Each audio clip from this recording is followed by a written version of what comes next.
Chapter 2. Keenan. The young woman and her determination to search for her friend weighed on Keenan the rest of the day. It wasn't only that her brother-in-law was the crown prince of Ralnor, which would make her a valuable hostage despite what she thought. It was her cheerful innocence. Liesl wasn't a warrior, and she would be at the mercy of anyone who tried to hurt her on her journey. Just like Mama. Blinking Lord Percival's rapier back into focus, Keenan tried again to brush his concerns aside, but the weapon merely sent his thoughts down a new trail. Master Elias had given him the free time to learn swordplay from a friend in the guard. He trained as often as he could so he'd be ready when he saw a need. If none of the guards could be spared to protect Liesl, why couldn't Keenan do it? He sighed as he set the next piece of intricately shaped metal on the rapier. Master Elias might have let him go if Liesl were willing to wait a week or two, but Master Elias was gone. The door banged against the wall, making Keenan jump. He muttered one of the salty words Miss Beatrice had failed to break him of. "We have another order," Geoffrey announced. "I've asked you to enter more quietly," Keenan growled, reaching for a different tool so he could pull off the piece he'd just misapplied. "And it had better not be a custom order. I told you, I'm finishing the ones we already have, and then I'm leaving." "But I thought you enjoyed being a smith." "I do," Keenan said slowly, twisting to look at his foster brother. He didn't like the false astonishment in Geoffrey's voice. Geoffrey frowned. "The guild agreed to grandfather you in here, but they won't let you work anywhere else, Keenan. You would have to be a journeyman for that." Keenan closed his eyes and inhaled deeply, suppressing the rising anger. "I've been a journeyman for 2 years, and you know it." "Not quite." A touch of something that might have been sympathy tugged at Geoffrey's mouth. "Father filed the paperwork for your journeyman certification 2 years ago, but a recent review of your apprenticeship contract found it invalid. There was no apprenticeship fee paid, and neither of your parents signed." A strange mixture of cold and heat pulsed through Keenan's chest as he carefully set the rapier down and stood. "You know very well why that was, on both counts." "The guild doesn't care," Geoffrey shrugged. "I checked." He was probably the person who asked the guild to conduct the review. Keenan clamped his mouth shut, shoving the words down. He didn't think he could stomach working for Geoffrey for the rest of his life. But could he bear to give up his work as a smith instead?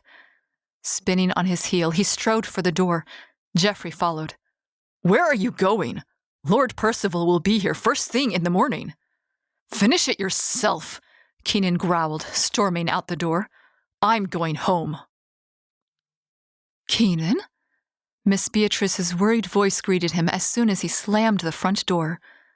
"What are you doing home so early? Is everything all right?" Ripping his cloak from his shoulders, he tossed it on his pallet and pressed his hands to his face. He never should have stayed. If he'd found another position as soon as Master Elias made him a journeyman, he could have been established elsewhere by now. Master Elias treating him as a son wouldn't have been an issue. But he'd had no way of knowing the guild would find a problem with the paperwork. No reason to believe that Geoffrey would dig it up. And Master Elias and Miss Beatrice's small house had been his home since he was 8 years old. Sleeping on a pallet in their front room was better than a room to himself in a lonely tenement. One of Miss Beatrice's hands settled gently on his arm. "A fight with Geoffrey hasn't sent you running since you were 13. Or is it?" She trailed off, her eyes drifting down the hall. He dragged his hands down his face. "I don't want to talk about it." "Then why did you come home?" she asked with a knowing look. Because home was safe, and he needed someplace safe to process the news Geoffrey had just given him. Wrapping her hand around his arm, she tugged him toward the kitchen. "Since you're here, you can help me prepare supper. It will give your hands something to do." And by help, she meant slice vegetables and peel potatoes. She hadn't let him touch the cooking in years. He always ruined it. Keenan followed without complaint, knowing she was right. As the rhythmic thunk of the knife against the wooden table settled into his bones, a little of his tension began to leach out. But it lulled him too well. He set the table with 4 places. Miss Beatrice covered her mouth and spun back to the stove when she saw it. She was just emerging from the kitchen with a steaming dish when Geoffrey strolled through the door. He scowled at Keenan as he took his seat. "The embellishments are your responsibility," he said without preamble. "I refuse to finish the rapier for you." "Can't, more like," Keenan scoffed, dropping into his own chair. "Your fat hands—" "Boys?" Miss Beatrice's voice was quiet but firm, silencing them as surely as it had when they were 8 and 10. "No fighting at the table." They subsided, but they glared at each other across their plates. After a few minutes of passing dishes, she cleared her throat. Flicking her eyes between them, she asked, "How was your day?" Keenan kept chewing, not interested in sharing yet. Geoffrey eyed him for a moment, then smiled at his mother. "We had a visit from Prince Michael. He was wearing the centaur-embellished sword he bought from us, which is sure to improve business." "Was he bringing another order?" Geoffrey frowned. "No. He wanted to talk to Keenan." Taking that as his cue, Keenan set his fork down and turned to Miss Beatrice. "Prince Axel's sister-in-law is looking for a man who recently bought one of my swords." "How curious." She swirled the food on her plate. "And they thought you would know something?" He shrugged. "Apparently, I was the last person to speak with him, and the woman is determined to find him." "Heavens, I hope he's all right." Miss Beatrice pressed her free hand to her chest. "I heard that Princess Anne was kidnapped when I was out this morning. What if the same scoundrels found him?" "I doubt it."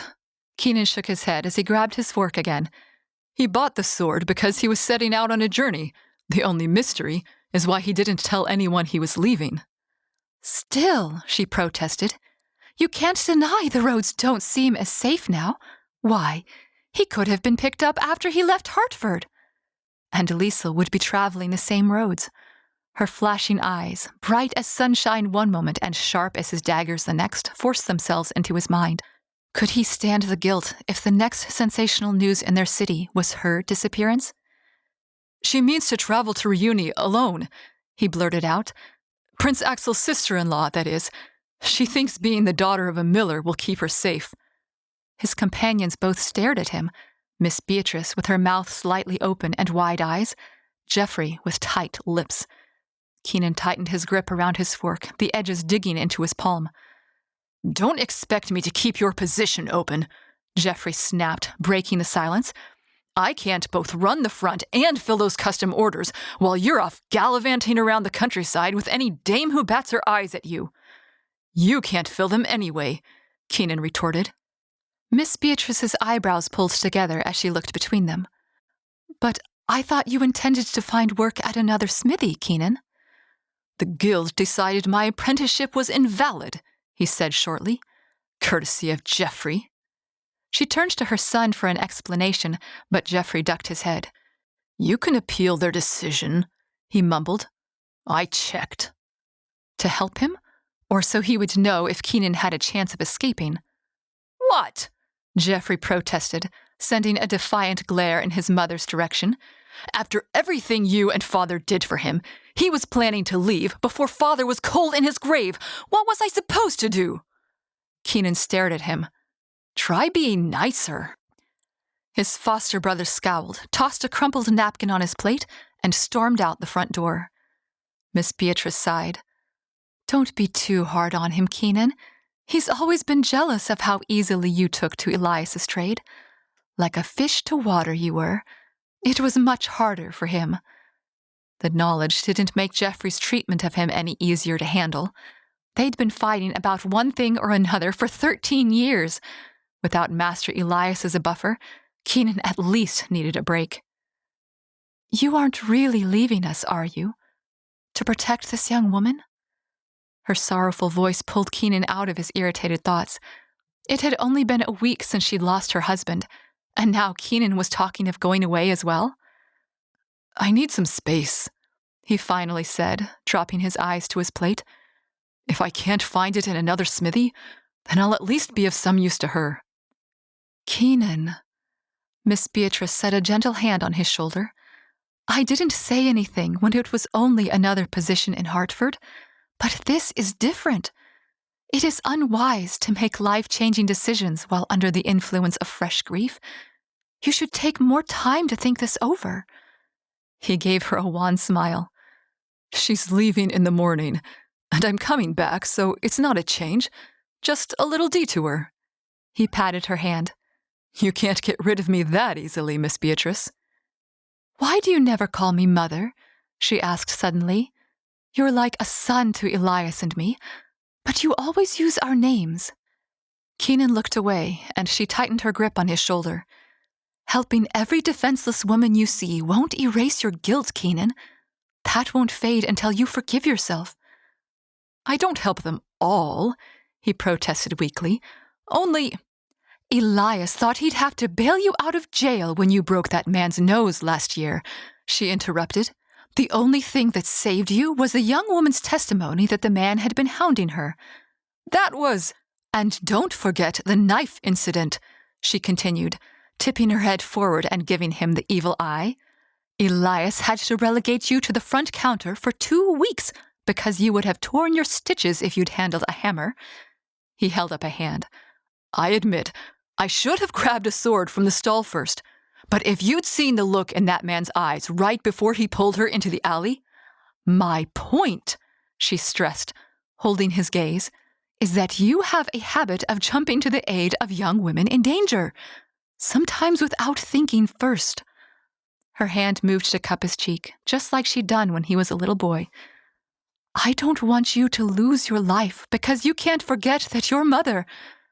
"I'm not jumping in front of an armed man with nothing but a leather apron this time," he said fondly, gently lifting her hand from his face.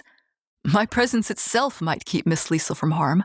Otherwise, she'll be a lone woman traveling to another kingdom. She'll attract danger." Miss Beatrice rose abruptly, pulling her hand free and disappearing into her bedroom. Sighing, Keenan began clearing the table.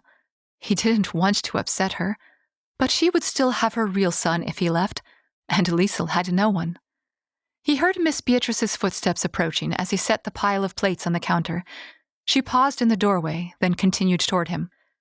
"Elias and I planned to give you these for your birthday, but if you're determined to go, you'll need them now." Turning, he saw a sheathed sword and dagger in her hands. "I can't accept this," he protested. The griffin-embellished weapons were a match set that he'd forged with his latest technique. "Do you know how much these would sell for?" "I've seen the records." Giving him a small smile, she pressed them into his chest. "And Elias would have known." "But take them, Keenan." Her tone resembled the one she'd used with him and Jeffrey earlier, but then it softened. "You're worth it."